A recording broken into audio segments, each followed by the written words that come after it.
2 দিন আগে পায়েস রান্না করে রেখেছিলাম, কেউ খায়নি। আসলে আমি বক্সে করে রেখে দিয়েছিলাম, কাউকে দেওয়া হয়নি, কেউ তখন খেতে চায়নি, ওই জন্য দেইনি। ভাবছি পরে খাবো। তো যাই হোক 2 দিন কেটে গেছে, আজকে বের করে পায়েসে আবার দুধ দিলাম।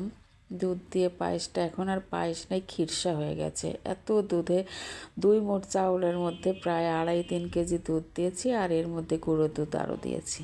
তাহলে বুঝেন এবার দুধে একদম সে খিরসা টাইপের হয়ে গেছে।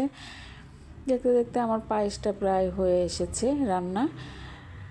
পায়েস রান্না করে আমি আরেক দিকে চা আর পানিও বসিয়ে দিয়েছি, সেদিকে চাটা বানিয়ে নেব। আমার পায়েসটা রান্না হয়ে গেছে।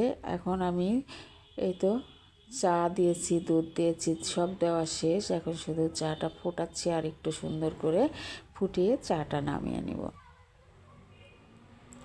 আর এত শীতে এবার আমার নাকটা বন্ধ পুরাপুরি, আমি ঠিক মতো কথাই বলতে পারি না। আসলে আমার ফুল নাক এঁটে গেছে। দেখতে দেখতে আমার চাটাও কিন্তু প্রায় হয়ে গেছে আমার চা।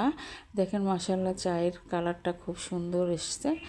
আমি ওদেরকে আগে দিয়েছিলাম পায়েস, এখন দিলাম চা।